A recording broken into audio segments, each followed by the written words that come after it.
But now I'm back here, and suddenly we're all back together again. The old crew's reassembled, and we might as well take it to the end of the line. The old guard is here. Why not see what we can do? And so far, it's been working out very well. And I think in a couple of months, it'll be really tough. What I was thinking was that if things are real kind of like if I thought he was perfect, Grateful Dead tight, and that's what I don't mean we're going to sound like that. It's just that where your brains are linking. Such brains as we have left, and it's a hell of a lot of fun. Well, it was one of the things I noticed this evening. There were times during the set when I don't want to sound horribly pretentious, but it was like this gesture kicked in, and you were much bigger than the sum of the That's what you're aiming for. There was times that the music was playing you, not you were playing the music. Yeah, absolutely. And that's what's Absolutely,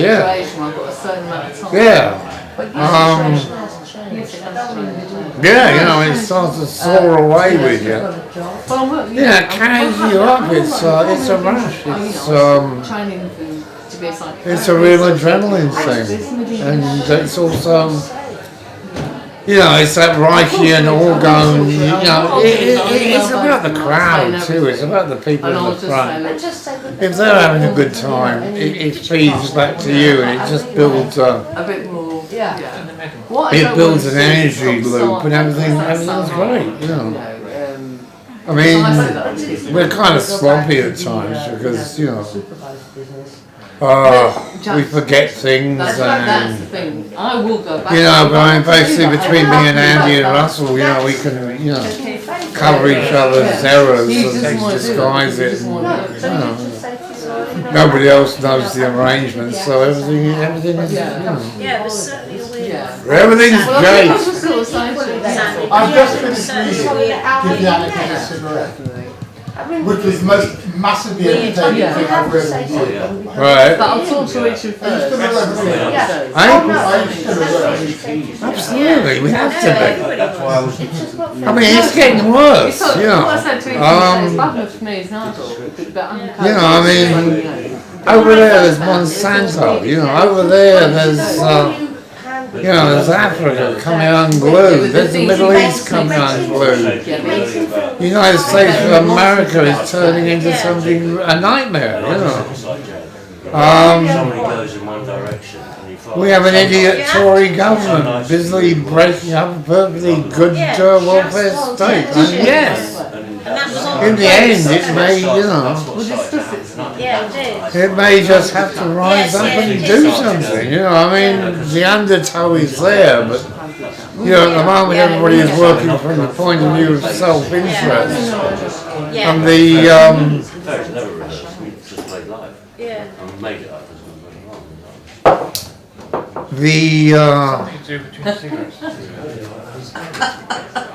kind of what do you call it? There's very there's an awful lot of self-interest. You got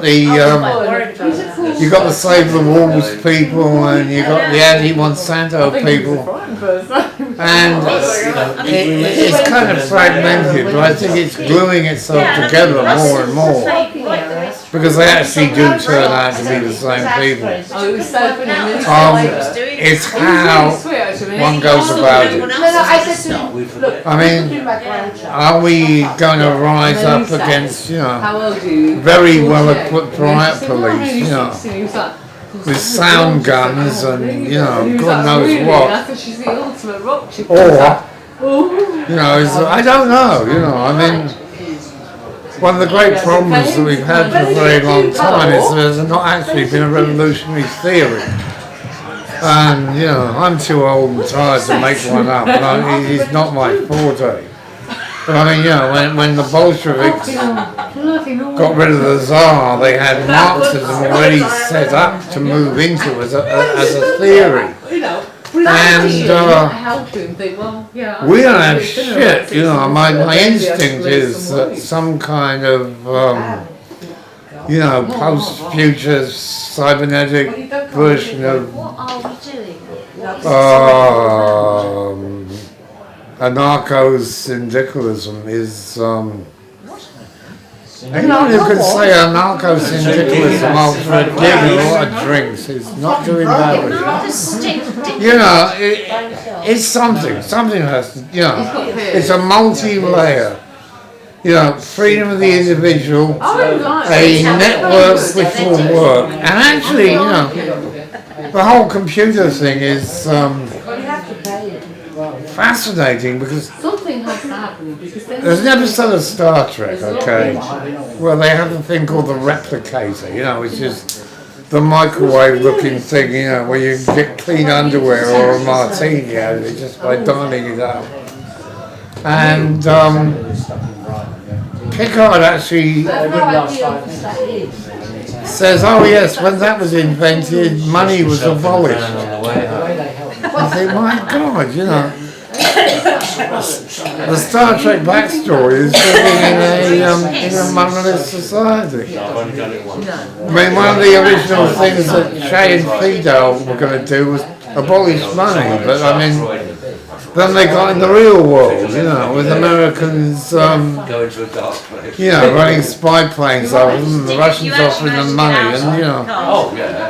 Revolution's a hard gig, but yeah, it has to be. I mean, it has to be because we're eating this fucking planet alive. And what's her name? You know, Eris will come after us, and you know, the human race is behaving like a virus. You know, and that's. I did it now.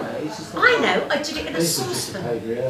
I mean, I don't know, you know, and maybe the human race is okay, and we will survive, and we will go on. Or we're a completely fucked up species and deserve to be extinct in 2 generations. Hell, I got born.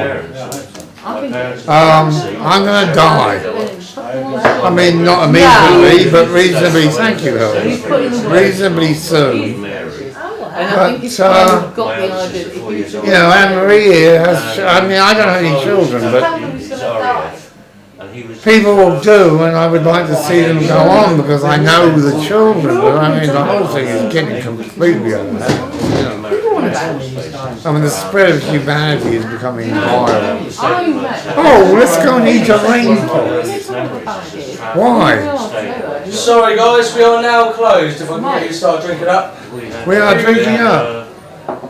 Well, I did. We are pissed off. I had a bottle of petrol because my parents did want to. Ask me another question. Why did you come back from desert America? and they can't. That's one of my Answer that. Peeing in a bottle.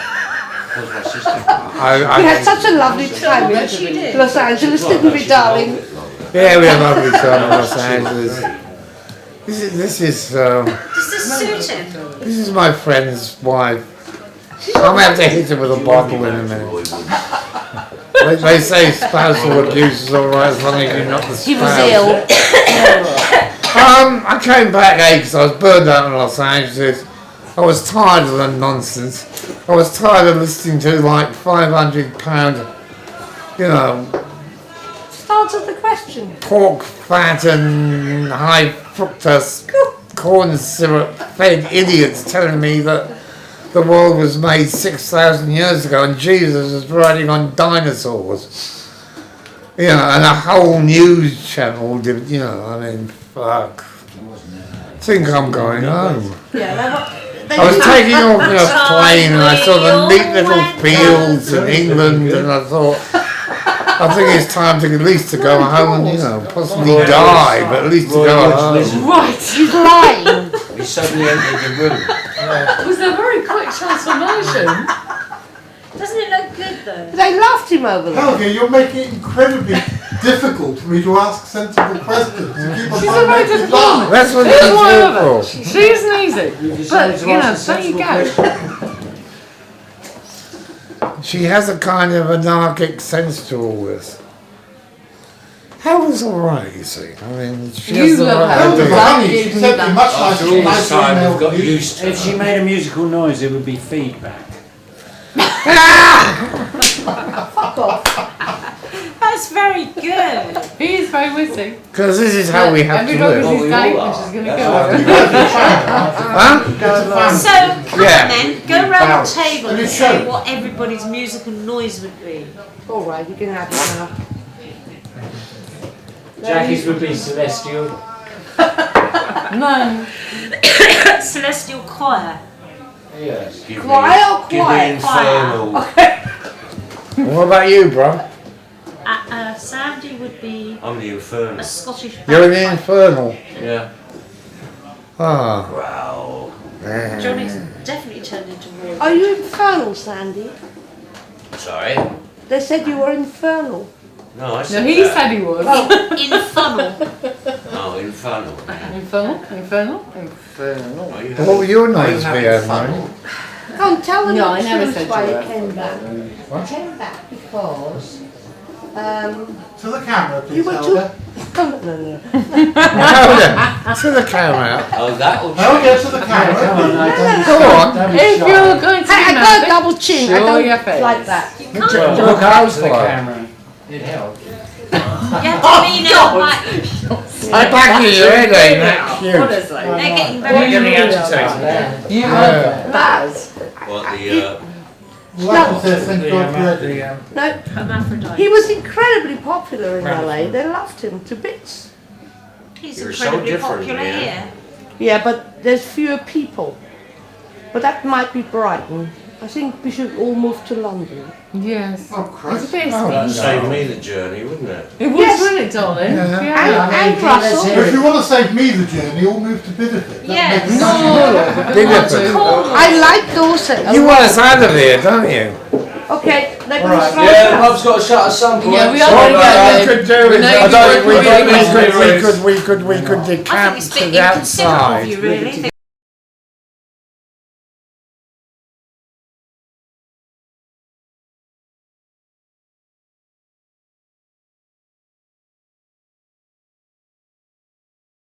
Well, the plan would seem to be that Nigel Cross on Shagger is putting out this single.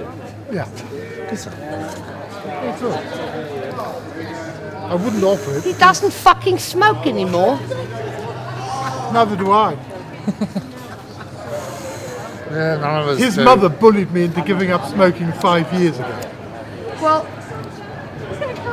I mean, I think he should smoke because he's not going to die anyway. He's got odd-shaped lungs. Okay, first move is that Nigel's putting out a limited edition single, red vinyl, beautiful cover by Savage Pencil based on an old Spanish Civil War symbol. That'll be out in a couple of weeks, maybe 3. After that, me and Andy and Jackie and some of Russell have put together a part music, part spoken word thing, which will be called Black Vinyl Dress, which we are actually getting Anne-Marie's beautiful daughter to do a cover. That's going to be a whole fun thing too, and Rob wants a video of us doing it. And then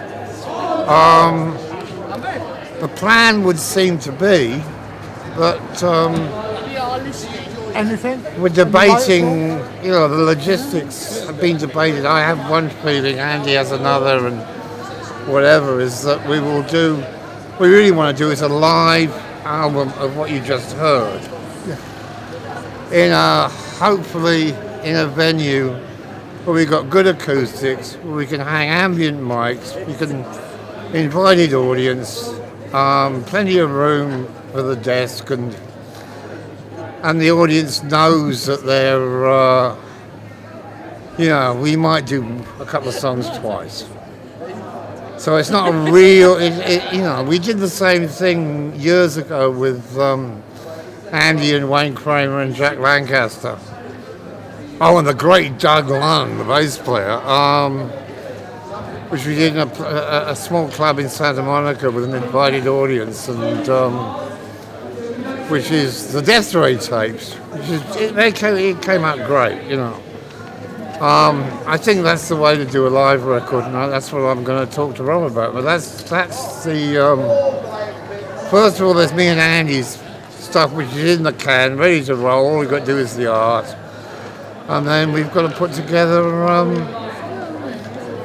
Because I don't see writing a whole new set of Deviant songs. I think what we need to start with, at least as a jumping off point, is get the thing down live as best possible, but in a controlled environment, you know.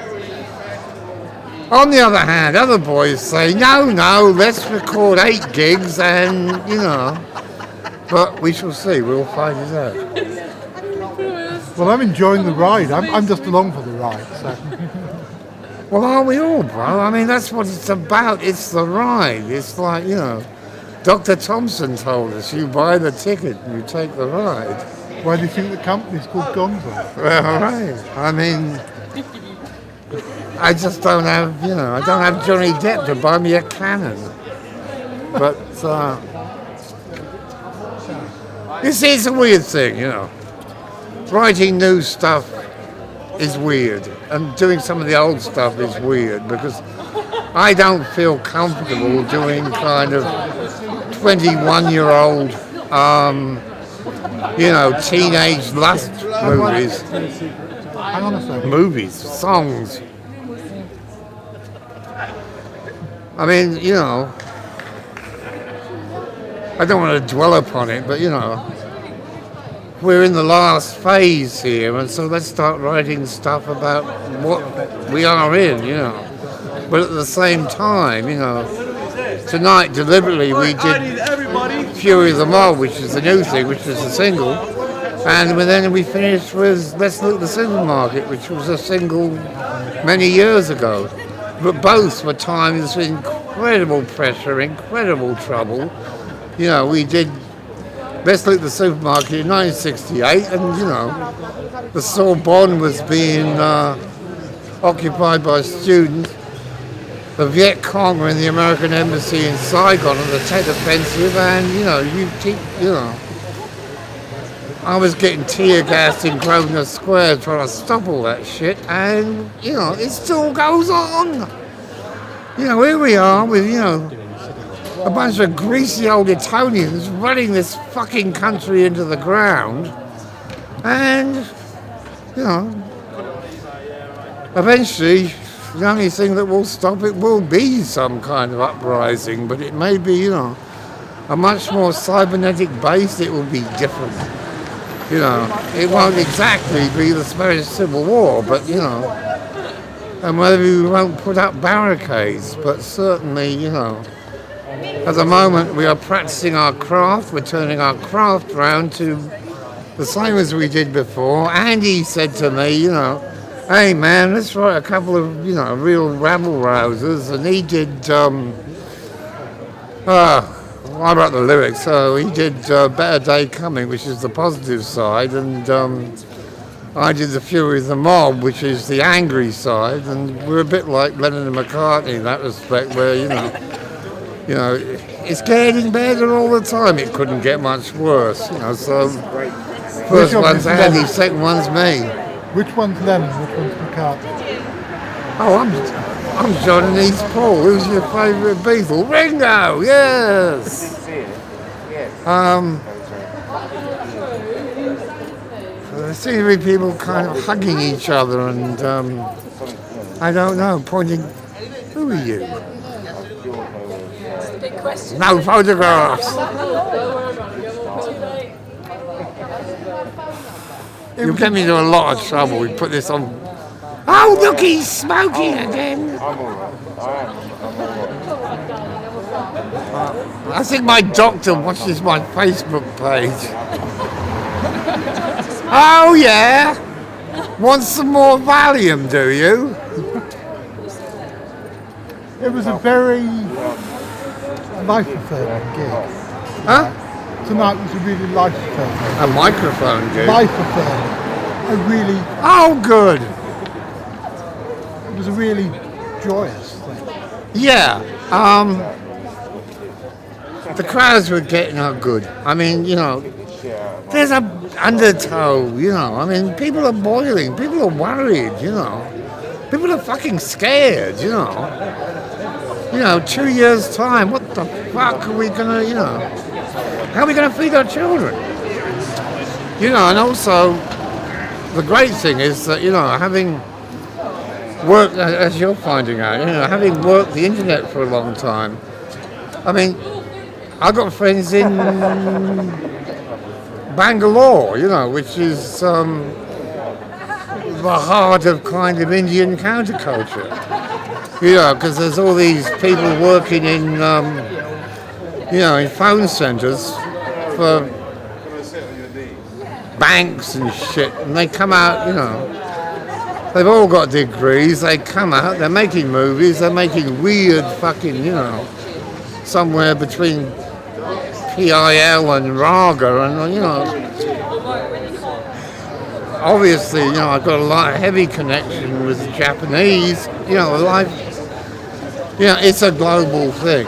I mean, one of the great things I feel is that, you know, the corporations are taking over the globe, and what we need is almost the IWW back. We need one big international global union. I mean, remember, you know, that